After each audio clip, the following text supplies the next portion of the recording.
Morning students. Ecosystem, functions of ecosystem के अंदर हम पढ़ रहे हैं last most function of ecosystem, that is biogeochemical cycle. Biogeochemical cycle में हमने अपनी पिछली क्लासेस में कार्बन साइक्लिंग पढ़ा, ऑक्सीजन साइक्लिंग पढ़ा और वाटर साइक्लिंग पढ़ा। इसी के कंटिन्यूशन में अगला बायोजियोकेमिकल साइकिल हम पढ़ेंगे नाइट्रोजन साइकिल। नाइट्रोजन साइकिल भी एक तरह का गैसियस साइकिल है। इस गैसियस साइकिल में हम देखेंगे कि किस तरह से नाइट्रोजन लिविंग ऑर्गेनिज्म का एक इम्पॉर्टेंट कंटेंट है और नाइट्रोजन एटमॉस्फेयर में नाइट्रोजन गैस के फॉर्म में प्रेजेंट रहता है। 79% एटमॉस्फेरिक गैस का वॉल्यूम जो है नाइट्रोजन गैस के रूप में रहता है। लेकिन ये जो नाइट्रोजन गैस है जो वातावरण में प्रचुरता से उपलब्ध है, ये नाइट्रोजन गैस इनर्ट होने के कारण, सबसे कम रिएक्टिव गैस होने के कारण, इतनी मात्रा में उपलब्ध होने के बावजूद भी ये नाइट्रोजन गैस सीधे तौर पे या हम कह सकते हैं कि डायरेक्टली लिविंग ऑर्गेनिज्म के या सभी लिविंग ऑर्गेनिज्म के काम की नहीं है। केवल कुछ एक चुनिंदा ऑर्गेनिज्म, चुनिंदा सजीव भी ऐसे हैं जो इस इनर्ट N2 गैस को यूटिलाइज कर सकते हैं। ज्यादातर के ये नाइट्रोजन गैस काम की नहीं होती है। नाइट्रोजन जो है, नाइट्रोजन के विभिन्न फॉर्म के रूप में जो सजीवों के शरीर में पाई जाती है, जैसे कि हम जानते हैं कि प्रोटीन है या अमीनो एसिड्स है, उनमें नाइट्रोजन होती है। ऐसे और भी बहुत सारे ऑर्गेनिक कंपाउंड्स हैं जिनमें कि नाइट्रोजन पाया जाता है। तो नाइट्रोजन लिविंग ऑर्गेनिज्म में एक इम्पॉर्टेंट एलिमेंट कंटेंट है। नाइट्रोजन किस तरह से, या नाइट्रोजन साइकिल पढ़ने से पहले हम कुछ एक चीजें पढ़ना चाहेंगे कि किस तरह से इस नाइट्रोजन गैस को, जो कि इनर्ट है, सीधे सीधे सजीवों के काम में नहीं आती है, उसको किस तरह से दूसरी चीजों में या नाइट्रोजन के विभिन्न अवयवों में, यौगिकों में बदल के किस तरह से सजीव काम में लेते हैं, इसको समझने के लिए हम पॉइंट्स पढ़ना चाहेंगे। जैसे सबसे पहले है फिक्सेशन ऑफ एटमॉस्फेरिक नाइट्रोजन। जैसे कि हम बता चुके हैं कि ये atmospheric nitrogen directly living organism के काम में नहीं आती। ये N2 इनर्ट गैस जो है वो नाइट्रेट्स में बदल दी जाती है और इनको जब नाइट्रेट्स में बदल दिया जाता है तो उन नाइट्रेट्स को लिविंग ऑर्गेनिज्म या हम कह सकते हैं प्लांट सॉइल में से वाटर के साथ एब्जॉर्ब कर लेते हैं। तो नाइट्रोजन इनर्ट गैस को नाइट्रेट्स में बदलने की क्रिया जो है फिक्सेशन ऑफ नाइट्रोजन कहलाती है, जो कि प्रकृति में 3 प्रकार से संपन्न हो सकती है। पहला है इलेक्ट्रोकेमिकल फिक्सेशन। इलेक्ट्रोकेमिकल फिक्सेशन में जब हम जानते हैं कि जब लाइटनिंग होती है, जब बिजली कड़कती है, तब उस बिजली के कड़कने से इस नाइट्रोजन का इलेक्ट्रोकेमिकल फिक्सेशन होता है, प्रकृति के द्वारा स्वयं किया जाता है। तब इस एटमॉस्फेरिक नाइट्रोजन का कुछ भाग जो है नाइट्रेट्स में कन्वर्ट हो जाता है, जो कि ग्रीन प्लांट्स यूटिलाइज करते हैं। इसके अलावा सेकेंड है बायोफिक्सेशन। बायोफिक्सेशन का मतलब है जब बायोलॉजिकल नाइट्रोजन फिक्सेशन हो। बायोलॉजिकल नाइट्रोजन फिक्सेशन कब होगा? जब नाइट्रोजन फिक्सेशन बायोलॉजिकल ऑर्गेनिज्म के द्वारा किया जाता होगा। तो ये है बायोलॉजिकल नाइट्रोजन फिक्सेशन। 3 तरह के ऑर्गेनिज्म के द्वारा बेसिकली किया जाता है, जिनमें कि बैक्टीरिया, फंजाई और साइनोफाइसी के मेंबर या ब्लू ग्रीन एल्गी मेनली आते हैं। इन ऑर्गेनिज्म में एक स्पेशल कैपेसिटी होती है जिसके के द्वारा ये इस वातावरण की अक्रिय नाइट्रोजन गैस को नाइट्रेट्स में कन्वर्ट कर देते हैं। इसका उदाहरण हमें मटर या लेग्यूमिनस प्लांट की जड़ की ग्रंथियों में दिखाई देता है। जब हम किसी मटर के पौधे को जड़ से उखाड़ते हैं तो उसकी जड़ों में हमें बीड्स की जैसी, मोती या मनके की जैसी स्ट्रक्चर दिखाई देती है और उसकी स्टडी करने पर हमें उसमें बैक्टीरिया दिखाई देते हैं। वो जो बैक्टीरिया है वो स्पेशली मॉडिफाइड है। उन बैक्टीरिया में एक अलग कैपेसिटी है कि वो उस वातावरण की इनर्ट N2 गैस को फिक्स करके नाइट्रेट्स में कन्वर्ट कर देते हैं। मटर और उसमें उसकी जड़ों में उपस्थित बैक्टीरिया जिसका नाम राइजोबियम है, इन दोनों के बीच में जो संबंध है उसको सिम्बायोसिस कहते हैं या सहजीवन का संबंध कहते हैं। सहजीवन का संबंध इसलिए कहलाता है क्योंकि इससे दोनों को म्यूचुअल फायदा होता है। मटर की जड़ों में राइजोबियम को रहने की जगह मिल जाती है और बदले में राइजोबियम जो है वो नाइट्रोजन फिक्सेशन का काम करते हैं। वो जो नाइट्रोजन फिक्सेशन है वो मटर के पौधों के लिए काम में आती है। मटर के पौधों की जड़ उस नाइट्रेट को एब्जॉर्ब कर लेते हैं जल के साथ और वो उसके आगे काम में आती है।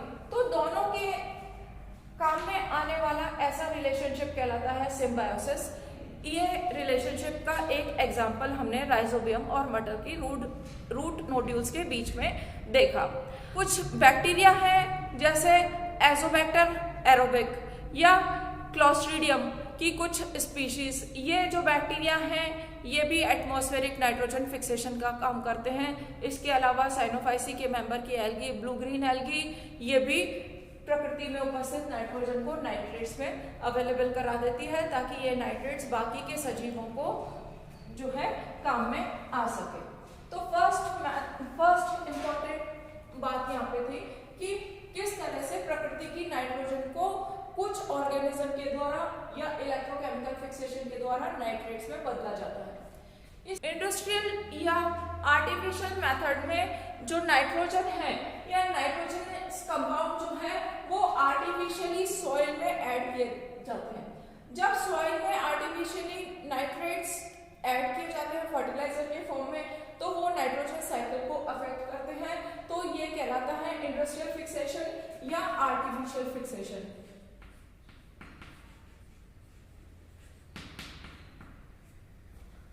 सेकेंड है एब्जॉर्प्शन एंड असिमिलेशन।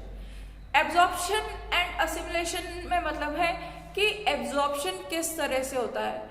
प्लांट, क्योंकि हम जानते हैं कि प्लांट डायरेक्टली नाइट्रोजन को एब्जॉर्ब नहीं कर सकते या इनर्ट N2 गैस को एब्जॉर्ब नहीं कर सकते, इसलिए नाइट्रोजन जो है यहाँ पर दूसरे फॉर्म में जैसे नाइट्रेट्स, नाइट्राइट्स या अमोनिया, इनके फॉर्म में जो है सॉइल के द्वारा या सॉइल में से प्लांट्स के द्वारा उनकी जड़ों की सहायता से जल के साथ एब्जॉर्ब किया जाता है। ये एब्जॉर्प्शन। असिमिलेशन का मतलब है जो नाइट्रोजन प्लांट्स ने एब्जॉर्ब किया है जड़ के द्वारा वो नाइट्रोजन बाद में उसका एसिमिलेशन होता है। वो नाइट्रोजन बाद में डिफरेंट ऑर्गेनिक कंपाउंड्स के फॉर्म में कन्वर्ट होती है बाय ग्रीन प्लांट्स, जिनमें कि हमने देखा कि प्रोटीन है, अमीनो एसिड्स है या प्यूरिन्स है या पिरिमिडिन्स है, जो ये यहाँ पर नाइट्रोजनस ऑर्गेनिक कंपाउंड है उनके फॉर्म में इस एब्जॉर्ब्ड नाइट्रोजन का असिमिलेशन होता है। इसके बाद नेक्स्ट है अमोनिफिकेशन। अमोनिफिकेशन का मतलब है कि जो भी नाइट्रोजनस कंपाउंड्स है, जो भी नाइट्रोजन के फॉर्म्स है, ये नाइट्रोजन प्रकृति में या पौधों में या प्राणियों में ज्यादा स्टोर्ड फॉर्म में नहीं पाई जाती। तो जब इस नाइट्रोजन की मात्रा, जब यहाँ पर नाइट्रोजनस कंपाउंड की मात्रा बहुत ज्यादा हो जाती है तो ये कंपाउंड एक्सक्रीट कर दिए जाते हैं। एक्सक्रीट कर दिए जाते हैं in the form of urine या यूरिया, यूरिक एसिड के फॉर्म में ये जो है एक्सक्रीट कर दिए जाते हैं और इकोसिस्टम में मिल जाते हैं। वहां पर इन एक्सक्रीटेड कंपाउंड पर, एक्सक्रीटेड कॉम्प्लेक्स ऑर्गेनिक कंपाउंड्स पर सेप्रोफिटिक बैक्टीरिया की रिएक्शन होती है और उस बैक्टीरिया की रिएक्शन से इन कॉम्प्लेक्स कंपाउंड का अमोनिफिकेशन होता है और ये जो है अमोनिया फॉर्मेशन होता है। जैसे यहाँ पर हमने ये एग्जांपल दिया है कि C2H5NO2 plus 3O2 give rise to 2H2O plus 6CO2 plus 3NH3। इस कॉम्प्लेक्स ऑर्गेनिक कंपाउंड से सिंपल अमोनिया बन रही है। ये अमोनिया जो है लिविंग ऑर्गेनिज्म काम में ले सकते हैं। यहाँ पर ये उल्टा प्रोसेस हो रहा है, कॉम्प्लेक्स ऑर्गेनिक कंपाउंड से सिंपल बन रही है by the activity of saprophytic bacteria, जिसके की एग्जांपल है जैसे बेसिलस सबटिलिस या बेसिलस मीजेंट्रिस। इसके हमने यहाँ पर 2 एग्जांपल लिए हैं अमोनिफिकेशन के। अमोनिफिकेशन के बाद नेक्स्ट प्रोसीजर है नाइट्रिफिकेशन।